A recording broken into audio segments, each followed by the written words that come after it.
दोस्तों, भारत का झंडा इस समय चांद पर लहरा रहा है, यानी चांद के साउथ पोल पर जहां अभी तक कोई भी देश नहीं पहुंच पाया है।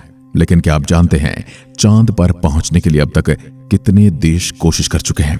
न जाने कितने मिशन उनके फेल हो गए और उसके बाद भी उन्होंने हार नहीं मानी और वो लगातार अपने मिशन चांद पर भेजते रहे और आखिरकार उन्हें सफलता भी मिली। जैसे इसरो को सफलता तीसरी बार में मिली है। पहली बार उन्होंने सिर्फ ऑर्बिटर भेजा था, दूसरी बार चंद्रयान 2 का लैंडर लैंडिंग के आखिरी चंद मिनट में क्रैश हो गया था। लेकिन 23 अगस्त शाम 6:04 पर इनका मिशन सक्सेसफुल हो गया और भारत ने एक नया कीर्तिमान गढ़ दिया। चांद के उस हिस्से में उतरकर जहां आज तक कोई नहीं उतर पाया था। ये इस तरह का पहला मिशन है जो चांद के उस हिस्से पर सफलतापूर्वक लैंड कर गया था। लेकिन इससे भी एक बड़ा मिशन था जिसमें जान माल दोनों का जोखिम था, और ये मिशन था चांद पर सबसे पहली बार इंसान का सफलतापूर्वक उतरना। अमेरिका, जिसकी स्पेस कंपनी नासा ने 1969 में अपोलो मिशन के तहत इंसानों को चांद पर भेजा था, और इस तरह बन गया अमेरिका पहला देश जिसने इंसान को चांद पर उतारा। 1969 से पहले अमेरिका ने कोशिश की थी कि चांद पर इंसान भेजने की, जिसमें वो नाकामयाब रहा। लेकिन 20 जुलाई 1969 को उसने वो कारनामा कर दिखाया जिसने उसका नाम हमेशा के लिए इतिहास के पन्नों में अमर कर दिया। अपोलो 11 ही वो मिशन था जिसमें पहली बार इंसान चांद पर गए थे। इसमें जाने वाले नील आर्मस्ट्रांग और एल्ड्रिन वो दो इंसान थे जिन्होंने चांद की सतह पर कदम रखा था। लेकिन क्या आप जानते हैं यह अभियान अपोलो अभियान का 5वां और चंद्रमा पर जाने के लिए तीसरी और सफल उड़ान बनी।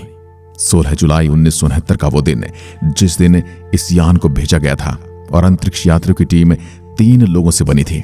इनमें मिशन कमांडर नील आर्मस्ट्रांग, चंद्र module pilot Edwin Buzz Aldrin और command module pilot Michael Collins शामिल थे।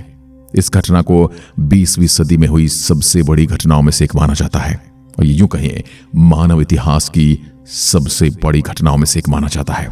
इस प्रक्षेपण को करीब 10 लाख लोगों ने राजमार्ग और प्रक्षेपण केंद्र के समुद्री तटों से देखा था, और करीब 60 करोड़ लोगों ने इस ऐतिहासिक घटना को टीवी पर देखा था, जो कि अपने समय का एक बहुत बड़ा कीर्तिमान था। अमेरिकी राष्ट्रपति निक्सन ने व्हाइट हाउस के ओवल ऑफिस से टीवी पर देखा था।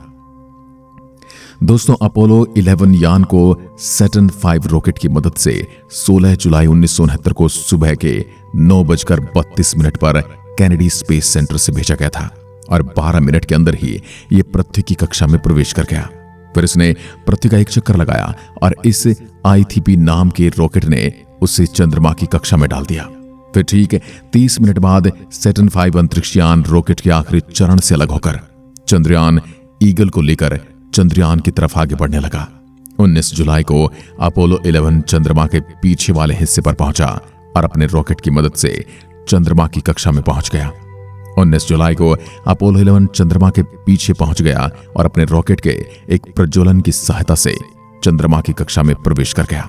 चंद्रमा की अगली कुछ परिक्रमाओं में यात्रियों ने चंद्रयान के उतरने की जगह का निरीक्षण किया। उतरने के लिए सी ऑफ ट्रैंक्विलिटी का इस्तेमाल किया गया क्योंकि यह एक समतल जगह थी। यह सूचना रेंजर 8, सर्वेयर 5 और लूनर ऑर्बिटर यानों ने दी थी। 20 जुलाई 1969 को जब अपोलो 11 चंद्रमा की जमीन के विपरीत दिशा में था, तब चंद्रयान, जिसे ईगल नाम दिया गया था, मुख्य यान जिसका नाम कोलंबिया था, यह अलग हो गया। कॉलिंस जब अकेले कोलंबिया में थे, ईगल चंद्रयान का निरीक्षण कर रहे थे कि उसे कोई नुकसान तो नहीं पहुंचा है। आर्मस्ट्रांग और एल्ड्रिन ने ईगल का अवरोह इंजन दागा और धीरे धीरे चंद्रमा पर यान को उतारने में जुट गए। उन्होंने उसके डिबूस्टर्स को फायर किया और धीरे धीरे चांद की जमीन की ओर बढ़ने लगे। जैसे ही यान उतरने की प्रक्रिया शुरू हुई, आर्मस्ट्रांग ने यान के अपने पथ से दूर जाने का संकेत भेजा। ईगल अपने निर्धारित पथ से 4 सेकंड आगे था, जिसका मतलब यह था कि वे निर्धारित जगह से मीलों दूर उतरेंगे। चंद्रयान नियंत्रण और मार्गदर्शक कंप्यूटर ने खतरे के संकेत देने शुरू कर दिए, जिसमें आर्मस्ट्रांग और एल्ड्रिन, जो खिड़की से बाहर देखने में व्यस्त थे, का ध्यान कंप्यूटर की ओर गया। नासा में ह्यूस्टन में अभियान नियंत्रण केंद्र में अभियान नियंत्रण स्टीव बेल्स ने अभियान के निर्देशक को सूचना दी कि खतरे के संकेत के बावजूद यान को उतारना सुरक्षित है, क्योंकि कंप्यूटर सिर्फ सूचना दे रहा है, क्योंकि उसके पास काम ज्यादा है लेकिन यान को कुछ नहीं हुआ है। आर्मस्ट्रांग का ध्यान अब यान के बाहर की ओर गया। उन्होंने देखा कंप्यूटर यान को एक बड़े गड्ढे के पास बड़ी बड़ी चट्टानों की ओर ले जा रहा है। आर्मस्ट्रांग ने स्वचालित प्रणाली को बंद करने का नियंत्रण अपने हाथों में लिया और एल्ड्रिन की सहायता से 20 जुलाई को रात के 8:17 पर ईगल को चंद्रमा की सतह पर उतार लिया गया। उस समय अवरोह इंजन में सिर्फ 15 सेकंड का ही ईंधन बचा हुआ था। यानी कि आप अंदाजा लगाइए, अगर यह ईंधन 15 सेकंड के बाद खत्म हो जाता और स्पेसक्राफ्ट लैंड नहीं करता तो उनके साथ क्या होता। तो दोस्तों, इतिहास रचने के लिए बड़े बड़े जोखिम लेने पड़ते हैं और यही इतिहास में दर्ज होने के लिए करना पड़ता है। कंप्यूटर के खतरे के संकेत इसलिए थे कि वह दिए गए समय में अपना कार्य पूरा नहीं कर पा रहा था।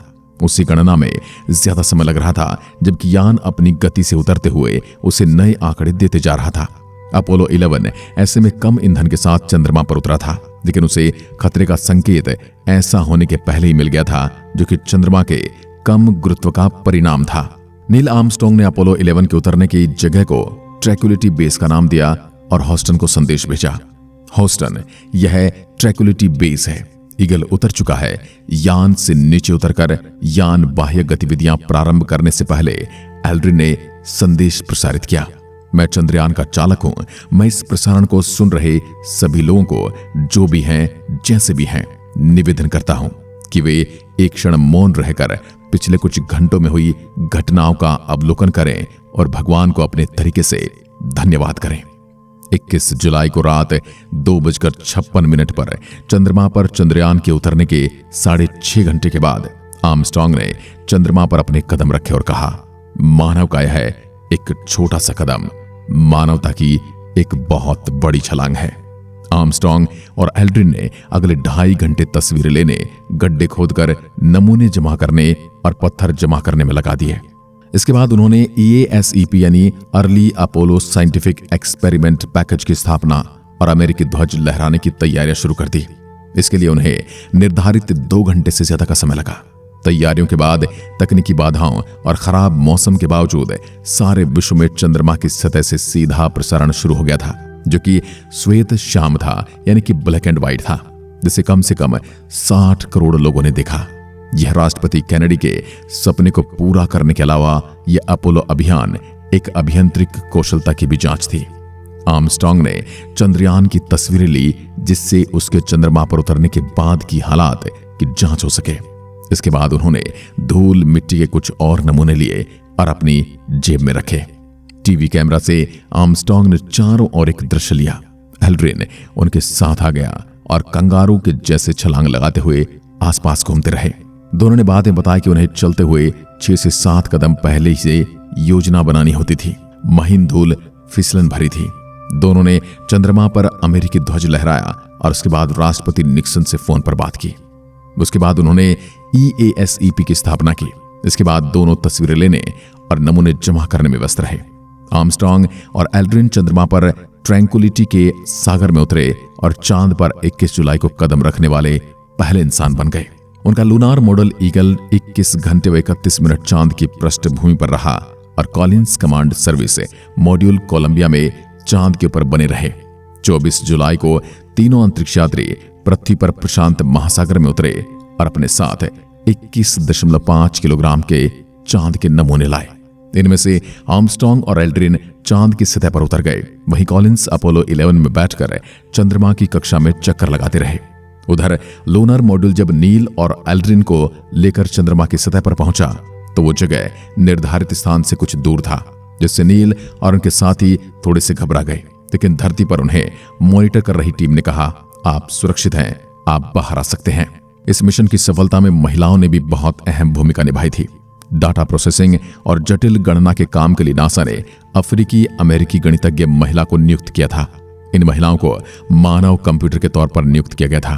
इनमें से एक महिला कैथरीन डॉन्स ने अपोलो लूनर मॉडल और कमांड मॉड्यूल के लिए प्रक्षेपण पथ की गणना की थी।